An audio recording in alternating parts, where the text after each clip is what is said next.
ಶಾಪಾನುಗ್ರಹ ಸಮರ್ಥ ಜಗದ್ಗುರು ಚನ್ನಬಸವೇಂದ್ರ ಮಹಾಸ್ವಾಮೀಜಿಯವರ ಚರಣಾರವಿಂದಗಳಲ್ಲಿ ನಮಸ್ತಕನಾಗಿ ಸುಕ್ಷೇತ್ರ ಹಾವೇರಿ ಪಟ್ಟಣದಲ್ಲಿ ಮಾನವಾತ್ಮ ಉದ್ದಾರವಾಗಿ ಹಮ್ಮಿಕೊಳ್ಳಲಾಗಿರುವ 39ನೇ ವರ್ಷದ ವೇದಾಂತ ಪರಿಷತ್ತಿನ ತೃತೀಯ ದಿವಸದ ಶುಭ ಪ್ರಾತಃ ಕಾಲದ ಇಂದಿನ ಈ ಧರ್ಮಸಭೆಯ ದಿವ್ಯ ಸಾನ್ನಿಧ್ಯ ಸ್ಥಾನದಲ್ಲಿ ವಿರಾಜಮಾನರಾದ ನಮ್ಮ ನಿಮ್ಮೆಲ್ಲರ ಆರಾಧ್ಯ ದೈವ ವಿಶ್ವಕುಟುಂಬಿ ನಿರಾವಾರಿ ದೇಶಿಕೋತ್ತಮ ಮಾತನಾಡುವ ನಡೆದಾಡುವ ದೇವರನ್ನೇ ಪ್ರಖ್ಯಾತಿಯನ್ನು ಪಡೆದಿರುವ ಶಂಭುಲಿಂಗ ಸ್ವರೂಪಿಗಳಾಗಿರುವ ಸದ್ಗುರು ಅಪ್ಪಾಜಿಯವರ ಹರಿದಾವಳಿಗಳಲ್ಲಿ ಒಳಪಟ್ಟು ತತ್ಸ್ವರೂಪರೆಯಾಗಿರುವ ಇಂದಿನ ಈ ಧರ್ಮಸಭೆಯ ನೇತೃತ್ವ ಸ್ಥಾನದಲ್ಲಿ ವಿರಾಜಮಾನರಾದ ಪರಮ ಪೂಜ್ಯರು ಸೂರ್ಯ ಬ್ರಹ್ಮನಿಷ್ಠರು ವೇದಾಂತ ವಾಗೀಶ ಗೀತೋತ್ತಮಾಚಾರ್ಯ ಶಿವಾದ್ವೈತ ತತ್ವವಿಷಯಗಳನ್ನೇ ಪ್ರಖ್ಯಾತರಾದ ಸದ್ಗುರು ಶಿವಕುಮಾರ ಅಪ್ಪಾಜಿಯವರ ಹರಿದಾವಳಿಗಳಿಗೆ ಒಳಪಟ್ಟು ಅವರಿವರನ್ನೇ ಬ್ರಹ್ಮಸಭೆಯಲ್ಲಿ ಉಪಸ್ಥಿತರಿರುವ ಸಕಲ ಪೂಜ್ಯ ಹಾಗೂ ಮಾತಾಜಿಯವರ ಚರ್ಮಾರವಿಂದಗಳಿಗೆ ವಂದಿಸುತ್ತಾ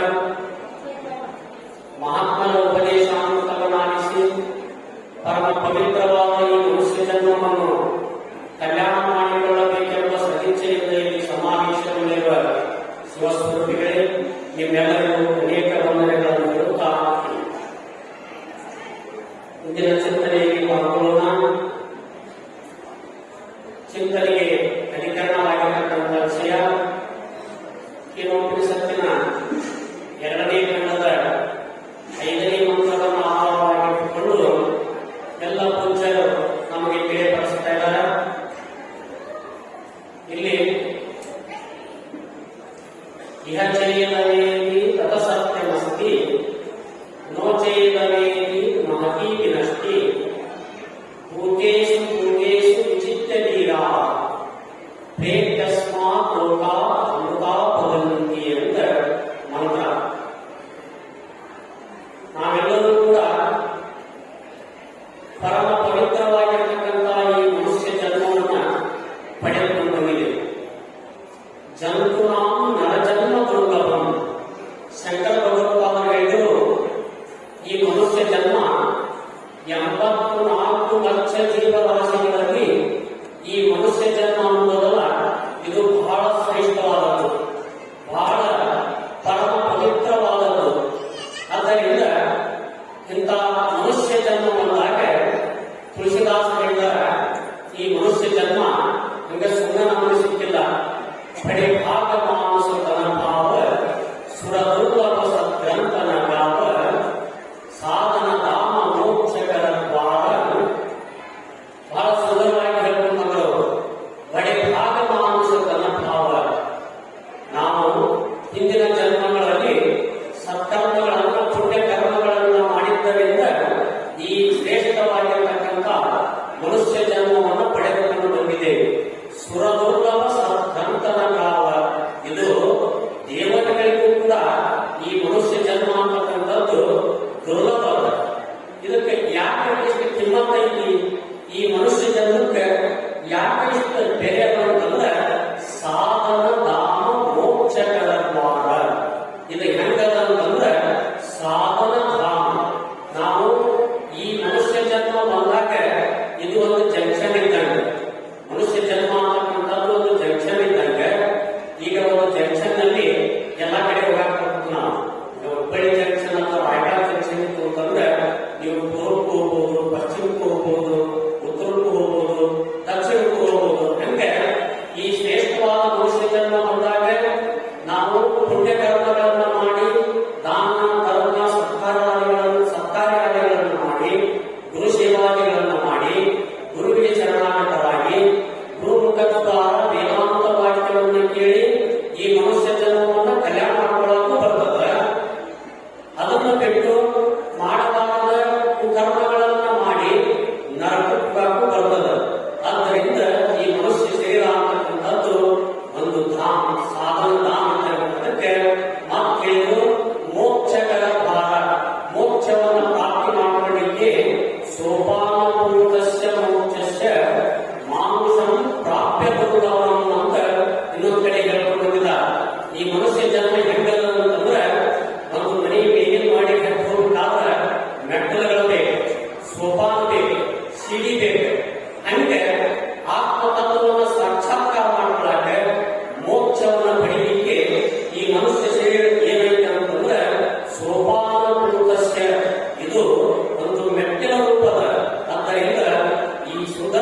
ಯದಯಾತ್ಮಶಕ್ತ್ಯ ವೃಕ್ಷಾನ್ ಸರಿಸೃಪಾನ್ ಪಶೂನ್ ಖಗದಂಶ ಮಕ್ಷಾನ್ ತೈರಪುಷ್ಟ ಹೃದಯ ಪುರುಷಂ ವಿದಾಯ ಮುದಮಾಪ ದೇವ ಅಂತ ಬ್ರಹ್ಮ ಎಲ್ಲ ಪ್ರಾಣಿಗಳನ್ನು ಸೃಷ್ಟಿ ಮಾಡಿದ್ರು. ಎಲ್ಲ ಪ್ರಾಣಿಗಳನ್ನು ಸೃಷ್ಟಿ ಮಾಡಿ ಅವನಿಗೆ ಏನಾಗಲಿಲ್ಲ ಅಂತಂದ್ರೆ ವೃಕ್ಷಗಳನ್ನ, ಸರಿಸೃಪಗಳನ್ನ, ಪಶುಗಳನ್ನ, ಈ ತಗರಿಗಳನ್ನ, ಕ್ರಿಮಿ ಕೀಟ ಎಲ್ಲಾ ಜಾತಿಯ ಜೀವರಾಶಿಗಳನ್ನು ಸೃಷ್ಟಿ ಮಾಡಿದ್ರು ಕೂಡ ಬ್ರಹ್ಮನಿಗೆ ಏನಾಗಿಲ್ಲ ಅಂದ್ರೆ ತೈ ಅಪುಷ್ಟ ಹೃದಯ, ಅವನ ಮನಸ್ಸಿಗೆ ಶಾಂತಿ ಸಿಗಲಿಲ್ಲ. ಅದಕ್ಕೆ ಮಾಡಿದ್ರು ಬ್ರಹ್ಮ ಇಷ್ಟೆಲ್ಲ ಸೃಷ್ಟಿ ಮಾಡಿದ್ರಿ, ನನ್ನನ್ನು ಗುರುತಿಸುವಂತ ಪ್ರಾಣಿ ಒಂದು ಇಲ್ಲ ಅಂತ ಅವನ ಮನಸ್ಸಿಗೆ ನೋವಾಗ್ತದೆ. ಈಗ ತಂದೆ ತಾಯಿ ಮಕ್ಕಳು ನಡೆದಿರ್ತಾರೆ. ಆ ಮಕ್ಕಳು ಆ ತಂದೆ ತಾಯಿಗಳನ್ನು ಗುರುತಿಸಿ ಅವರ ಸೇವಾ ಮಾಡಿದ್ರೆ ಅವ್ರಿಗೆ ಬಹಳ ಸಂತೋಷ ಆಗ್ತದೆ. ಕೆಲವು ಮಕ್ಕಳು ಇರ್ತಾವ, ಒಬ್ಬನ ಆನಂದ ಅಂತ ಕರೀತಾರೆ.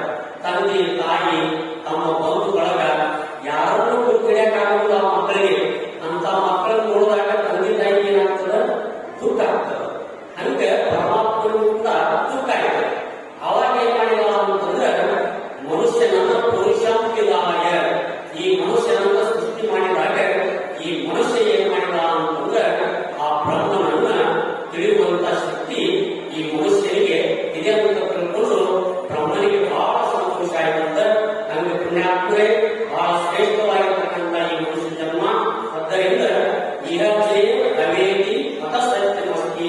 ಇಹಜೇ ಅಂತಂದ್ರೆ ನಾವು ಬದುಕಿದ್ದಾಗ ಈ ಮನುಷ್ಯ ಶರೀರ ಬಂದಾಗ ನಾವು ಏನ್ ಮಾಡಬೇಕು ಅಂತಂದ್ರೆ ಅಧಿಕೃತಿ ಮನುಷ್ಯ ಜನ್ಮನಿ ಆಚಾರ್ಯ ಹೇಳ್ತಾರೆ.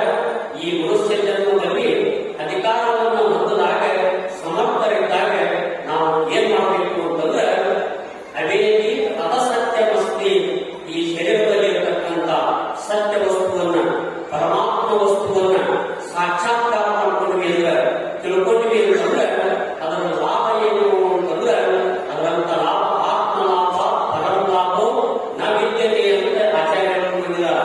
ಆತ್ಮಲಾಭದಂತ ಲಾಭ ಈ ಜಗತ್ತಿನಲ್ಲಿ ಇನ್ನೊಂದು ಯಾವುದೂ ಇಲ್ಲ. ವಿಜ್ಞಾತೆ ಜನ್ಮ ಸಾರ್ಥಕಂ, ಅವಿಜ್ಞಾತೆ ಜನ್ಮ ವಿನಷ್ಟಂ ಅಂತ ತಿಳಿದ್ವಿ ಅಂತಂದ್ರೆ ಏನ್ ತಿಳಿದು ನಮ್ಮ ಸ್ವರೂಪವನ್ನು ನಾವು ತಿಳ್ಕೊಳ್ಳೋದು, ಅಥವಾ ಆತ್ಮ ಸಾಕ್ಷಾತ್ಕಾರವನ್ನ ಈ ಮನುಷ್ಯ ಜನ್ಮ ಬಂದಾಗ ನಾವು ಬದುಕಿದ್ದಾಗ ಮಾಡ್ಕೊಂಡ್ವಿ ಅಂತಂದ್ರೆ ಅದರಂತ ದೊಡ್ಡ ಲಾಭ ಪ್ರಪಂಚದಲ್ಲಿ ಇನ್ನೊಂದು ಯಾವುದೂ ಇಲ್ಲ.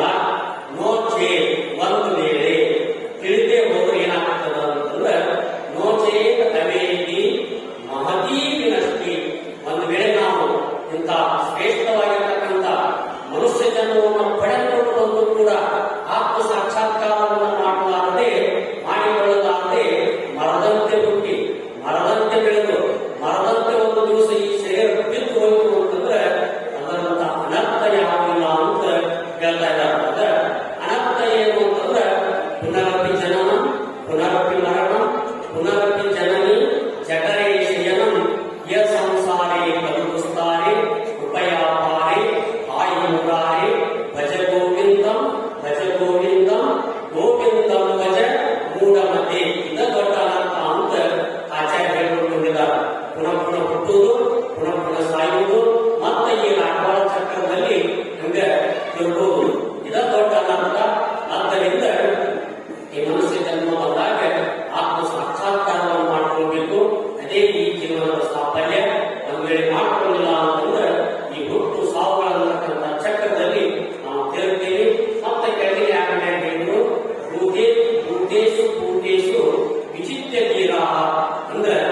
ಇನ್ನೊಂದು ಇಲ್ಲ ಅಂತ ಹೇಳಿದ್ದಾರೆ. ಆದ್ದರಿಂದ